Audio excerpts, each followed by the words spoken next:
close and said, nope, not today. Isn't how it's usually is with women?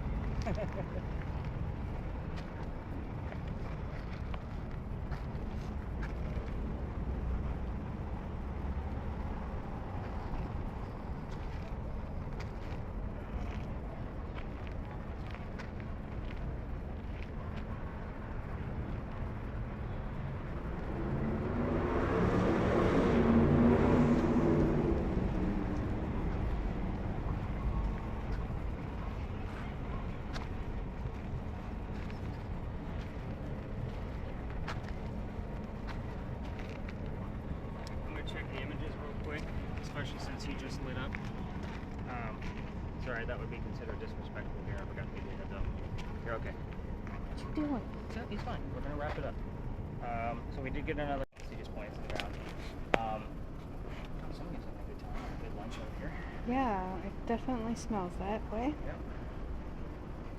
So we have 5. Oh. That looks like. Almost looks like the inside of that market. I was thinking our Citadel, but I could see where you would think that. It's 2-tiered. Mm-hmm. Our Citadel is 2-tiered. Or the old Citadel was 2-tiered. Very interesting piece. And again, I don't know when this showed up because I wasn't paying attention. But we'll just say 4 images from the Pinckney Mansion, and we'll start that one here. So let me take note of that. So welcome to Lodge Alley. This building, the yellow building is Lodge Alley Inn, obviously named after this alley. This was named Lodge Alley because this is where the first Masonic Lodge was for Charleston. It was the second Masonic Lodge on this side of obviously the East Coast. This is where we started, but that's why it's called Lodge Alley now. But they did change over time where this was where actually people lived. So there were like little tiny shotgun houses down here, and those shotgun houses were pretty small, and there is a full roster of the residents that once lived here. Interesting enough, we usually get the same 2 names that will show up down here whenever we're on our way. The names are Benjamin and John. I want to say that Benjamin's last name was Johnson, so sometimes we would actually get both of his names. It's funny, we know a Benjamin Johnson. We do. There's other interesting facts about this specific alley. But with Benjamin and John, they both lived here during 1801. So it was like the second time that they did a census down here. Another one in 1801.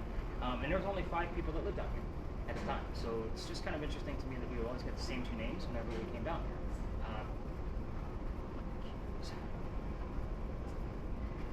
I'd have to like look at the definition to see if it would actually be relevant to where we're at. That is an odd term to show up there. The reason why I think we are only getting those 2 names every 6 to 8 weeks. So weeks 1 through 5, we weren't really getting much. So I started studying the bricks you're standing on. The bricks are Belgian block. So I studied what the hell is Belgian block and what's inside of it. Belgian block is basically made out of granite. Granite has no EMF value whatsoever. So what we found is once we started measuring different stones at different times during that 6 to 8 weeks on that part of the loop, we would get massive spikes, like all the way up to 20 to 25 millimeters. And that's huge for not getting anything else weeks 1 through 5, where it would literally be like 0 to 0.3. Like that to me is nothing. It's natural coming out of the earth. So I'm going to throw the millimeter on the ground and a feel for it. Just for Johnson. Nice. Actually, we're going to Sarah do it when I write these down. Potentially. So you're going to randomly pick bricks, and you are going to. And my battery is draining on that, and it was literally changed before I left the house. So what, you just want me to point it? Nope. I want you to literally lay it on the ground. Oh, okay. Pick any brick and see if you get a reading. If you do, another brick. 4. Okay. 3.8. 3.7. 3.4.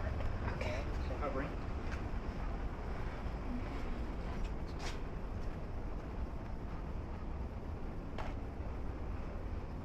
1.3. So that's 3.8. Oh, wait, nope. So another 3.8.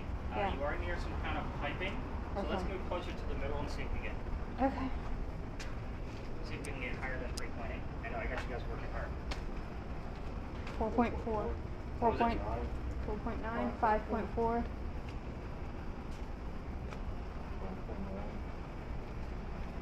Fives, 5.4, 5.9.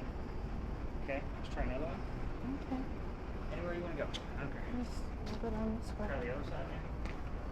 This side? Okay, you choose. Alright. Let's not get by piping, so let's go by the wall. It's on the other side of this wall is an extra part, so it shouldn't be anything. Nope. Zeros. Okay. So that's interesting. So I'll hang on to it while this gentleman passes through. I think he works at this restaurant. So the other piece of this, do you guys remember, did we do the Sue Howard Hardy story at the cemetery, or did we talk to Sally? Sally. Sally. So, good, because remember I told you about the guy who saved the church from the fire? Mhm. Same fire was actually coming up this way, or was actually coming down this way, I guess I should say. So, and it actually did hit the top portion up there by State Street of this alleyway. Well, up there was the schoolhouse of a school teacher named Alexander. Yeah, double name. Alexander. So he actually puts up an ad in the paper because his house was also down here. He lived in a shotgun house, and his schoolhouse was apparently on the end. Winter. That was in June. It's weird that you have winter. So I'm still gonna write it down. But anyway, he put up an That ad. picture looked like it was in there. It did look like it was in winter, but we're not there anymore. So sometimes you have to break away from what That. we're looking at and where are we. Speaking of, but anyway, he puts an ad in the paper basically asking for all of his shit back because people were just looting his schoolhouse. For Oh my. Whatever the hell was in there, and I mean, it was an honest type of ad, but he didn't get anything back, so he basically had to start over again with whatever he did. I don't know that I don't know if I read that much into his history where he got started another schoolhouse, but he is on that roster. When I was researching that fire, I'm like, I know Alexander. He lived in Lodge Alley because I studied this place before. But those little tiny spikes, like that's still not something that's supposed to be happening. Right. So again, are we here on a good part of the loop? If we get the full name, we did get Johnson.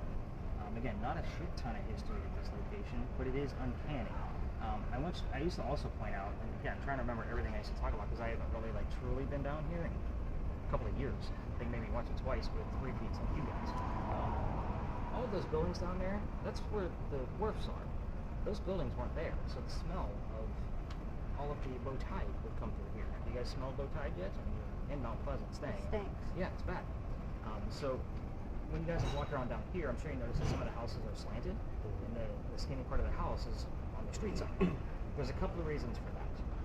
So the people down here were obviously living in poverty because they were living in shotgun houses. But it's normal.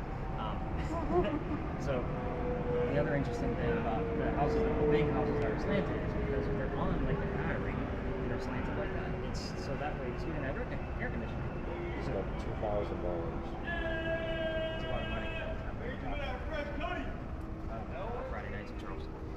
But anyway, so they would shut the windows on the first floor to not let the low tide come in, but they would get the breeze through the top. And remember, cool air drops.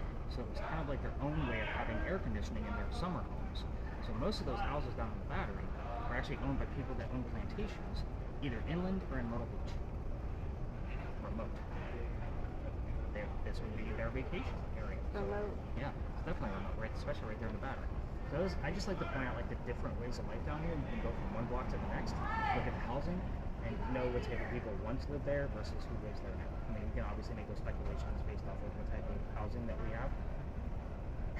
Did I not say weird like 4 times since we've been here? Yeah. That's weird. So there's number 5. So again, not a super exciting place, but this would be, because Philadelphia Alley is literally right over there. We're not going to go over there right now. I think what we're going to do is we're going to go check out this crazy story. I'm going to give you that other crazy camera while we're here, and it's a little bit more quiet. So let me kind of swap out that camera with you, because I want to get some footage of this one building that I used to tell like the first year that I was in, like doing this. And I'll have to remember the story, but the reason I bought the thermal was for that particular story until I realized you can't see through windows. Mm. Not going to, of course. Ooh. Did you see what that was? They were all like Oh, red yeah. flake.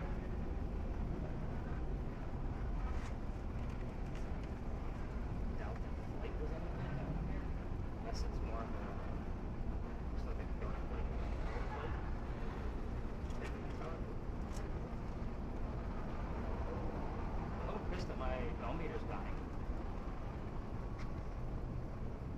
But I do want to get some footage with this particular camera because we're going to be looking for a swinging corpse, basically. Somebody who hung himself in that building. And I bought the thermal thinking we might be able to like see some cold spots like swaying on that window. But that doesn't see through glass. So I was sad to learn once I, spent a couple of $100 and got everything started. I was like, oh shit, this doesn't even see through glass. We may come up this way and actually just do a quick experiment with Philadelphia Alley. With the voice recorder, like what we were supposed to do with the murder mystery that night. Just to see if we can actually capture the whistles, kind of see if we can, because I've done that experiment there before, and that might actually work out for us. So we're going to go out the alley, up East Bay Street a few blocks, and then probably come back down through here, because we